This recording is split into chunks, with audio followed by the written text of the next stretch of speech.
तर आपण आता फायनली सायनला पोचलेलो आहोत. धारावी कुंभारवाडा इथे आपण पोचलेलो आहोत आणि आपली गणेश सिरीज, गणपतीची जी सिरीज जी असते ती सुरू झालेली आहे.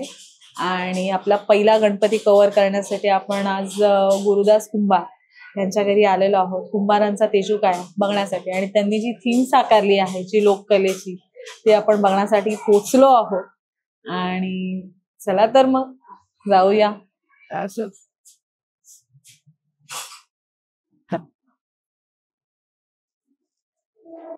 नमस्कार, मी स्मिता बोटेकर. आपल्या अस्तित्व टॉक्स या चॅनलवरती तुमच्या सगळ्यांचं पुन्हा एकदा मनापासून स्वागत करते.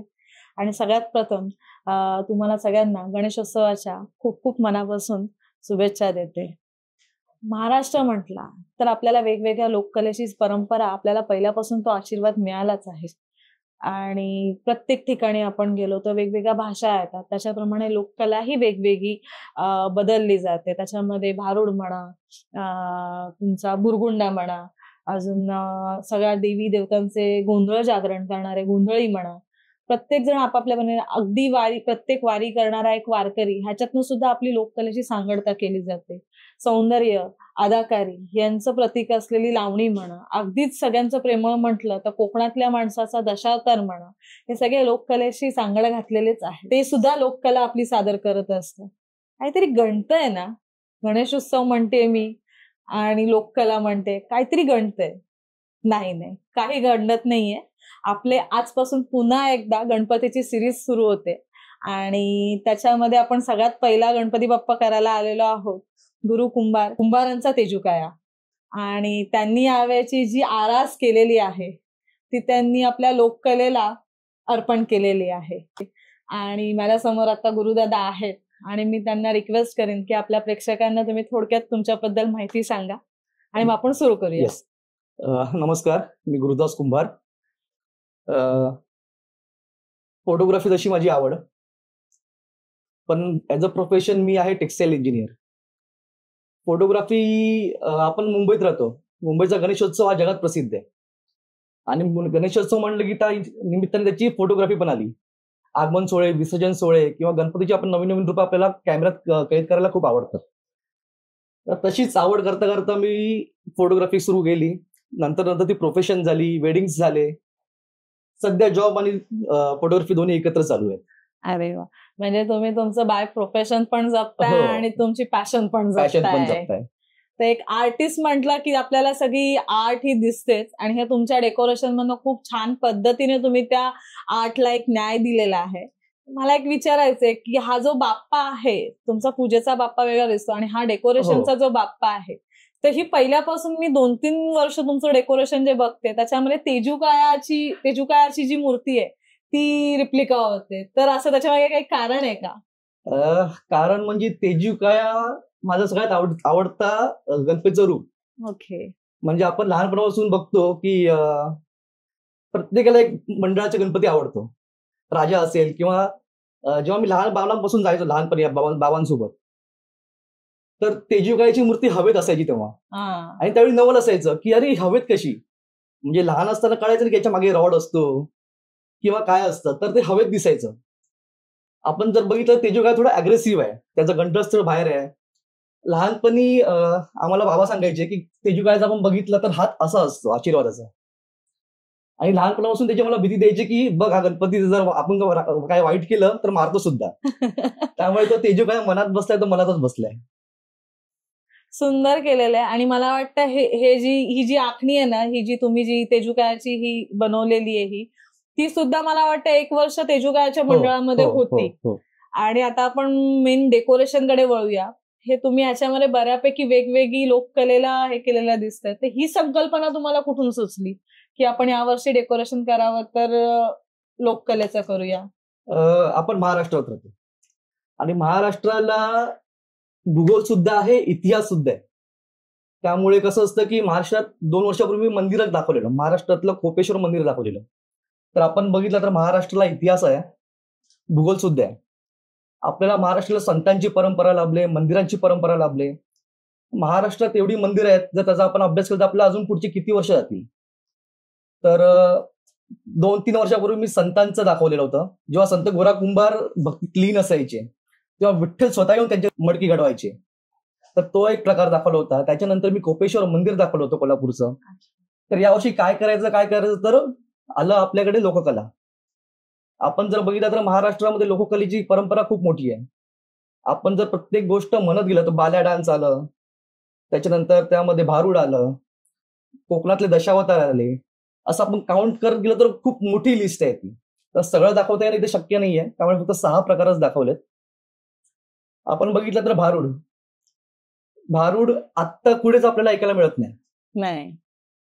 त्यावेळी भारुड मधून ती बाई यायची, लहान मुलांच्या बांगड्या, सुया, मणी, पिना. पिना ते विकत यायची आणि ते करता करता ती भारुड बनायची. आणि त्यातून तिने इतकं ज्ञान दिलेलं आहे की आधीच्या काळात बालविवाह व्हायचे, लहानपणात खूप विवाह व्हायचे, तेव्हा फिजिकली रेडी नसायचं कोण बॉडी. बरोबर. तर त्याच्या भारुडामध्ये आपण ऐकलं तर ती सांगायची की मुलींचं वय 17-18 नंतरच लग्न करा, मुलांचं वय 20 नंतरच लग्न करा. हे त्या काळी ती सांगायची. त्या काळातलं हे ज्ञान होतं की आपण कधी रेडी होतो. त्याच्यानंतर आले दशावतार तर आता सगळ्यांना माहिती आहे, कारण रात्र जागून आपण कार्यक्रम बघतो. त्यानंतर आपले पोवाडे आले. महाराष्ट्राला पोवाड्यांची परंपरा किती मोठी हे सर्वांनाच माहिती आहे. महाराष्ट्राला मुंबई मिळाली ती पण पोवाड्यामधूनच मिळाली, कारण जी जनजागृती झाली ती पोवाड्यामधून झाली. ते पोवाडे ऐकून माणसांचं रक्त सळसळलं, मुंबईची मराठी माणसं एकत्र झाली आणि मग मुंबई महाराष्ट्राला मिळाली, नाहीतर मुंबई मिळाली असती गुजरातला. बरोबर. नंतर आपण बघतो तर आपलं गोंधळ, जागरण गोंधळ हा तर आपला अविभाज्य भाग आहे आयुष्यातला. सकाळ सकाळी आपण सध्या आपल्याला ऐकायला येत नाही, पण वासुदेव आपल्या सकाळचं म्हणतात ना की दिवसाची सुरुवात जशी होते त्यावर आपला दिवस ठरलेला असतो. त्यामुळे जर सकाळच आपली चांगली झाली तर आपला दिवस सुद्धा अख्खा तसा छान मूडमय जातो. त्याआधी सकाळ सकाळी वासुदेव यायचे, देवाची गाणी म्हणायची, आपला मूड छान सुंदर करून जायची दिवसभराची सुरुवात. लावणी आता आपण सध्या बघतो ते खूप त्याचं विशिष्ट रूप आहे. जुन्या काळातली लावणी म्हटलं तर आपण आई, बाबा, आजी, आजोबा सगळे एकत्र बसून ऐकू अशी ती लावणी असायची. म्हणजे एखाद्या स्त्रीचा शृंगार आणि अदाकारी त्याच्यामध्ये विभत्स्य कुठे नसायचं. म्हणजे त्या काळी स्त्रियांच्या मनातल्या भावना लावणीच्या रूपात बाहेर यायच्या. म्हणजे एखादी जर स्त्री माहेरी आली आणि तर त्या नवऱ्याची आठवण येते, तर हे सुद्धा ते लावणीमध्ये गायचे ते की मी आले इथे पण माझं मन तिथे. त्यामुळे ते असं विक्षिप्त नसायचं. सध्या आलंय ते खूप घाण प्रकार चाललाय, विभत्स प्रकार चाललाय. त्याच्यामध्ये एक ते आता कलेचा, त्याच्यामध्ये जो जुना जे होतं त्याच्यामध्ये कलेची सांगड घातली जायची. हो, आता त्याला खूप वेगळाच प्रकार. आधी त्याला भावना होत्या, आता त्या जरा वेगळ्या झालेल्या आहेत. लोककला बघितली तर लोककलेमध्ये तरी वाद्य पण खूप महत्वाचा रोल प्ले करतात. कारण वाद्य आहे तर म्युझिक आहे, म्युझिक आहे तर लोकांना त्याची आवड निर्माण होते. आपण जर एखादी गोष्ट सरळ सांगत बसलो तर लोक ऐकणार नाहीत. ते जर आपण म्युझिकल फॉर्म मध्ये जर सांगितलं तर ते लोक अधिक इंटरेस्टने ऐकतात आणि ते लक्षात राहतं. बरोबर. तर आपण बघितलं तर ते संबळ आहे. ओके. आपण जागरण गोंधळ मध्ये वापरतो संबळ. याला दिमडी म्हणतात. छोटस असं वाद्य असतं. आपण बघितलं बऱ्याच शाहिरांच्या हातात असतं.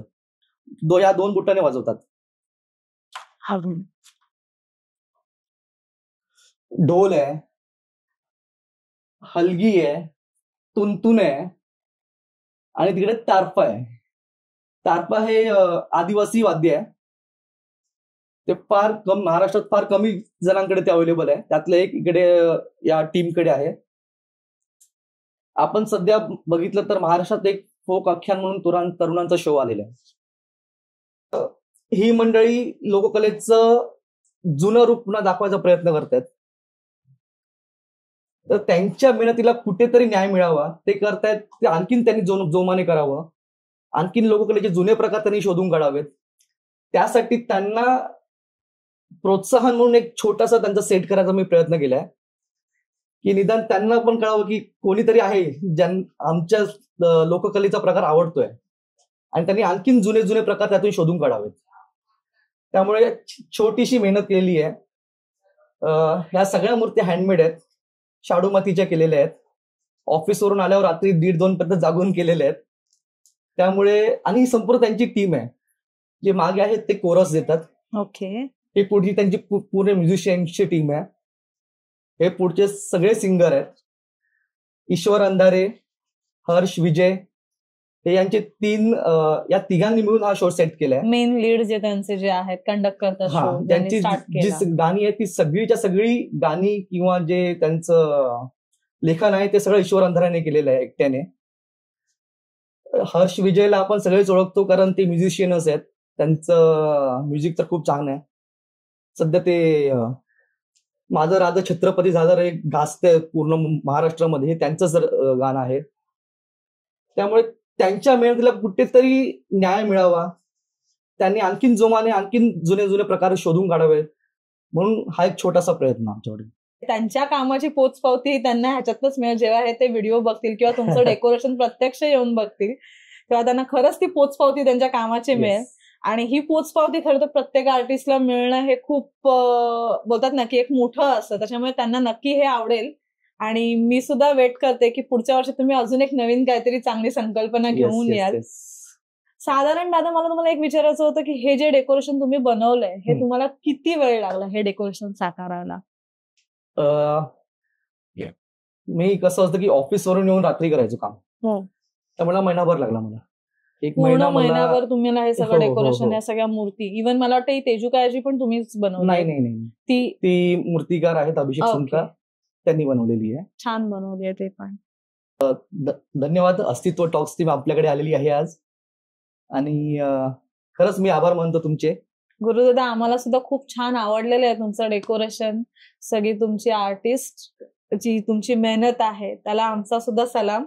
आणि मी तुम्हाला सगळ्या प्रेक्षकांना हे सांगू इच्छिते की आता आपली गणपती सिरीज चालू झालेली आहे, तर अजून आपण काही वेगवेगळे गणपती किंवा जे आर्टिस्ट आहेत त्यांची मेहनत बघायला, त्यांनी केलेलं काम बघायला आपण अजून सुरुवात करणार आहोत. आपण बरेच गणपती कव्हर करणार आहोत आणि हे सगळं बघण्यासाठी तुम्ही सुद्धा कंटिन्युएशन मध्ये राहा.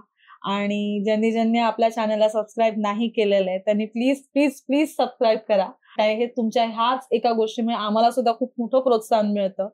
तर थँक्यू. आता मी तुमची तात्पुरती रजा घेते आणि आपण लवकरच भेटूया दुसऱ्या गणपतीला.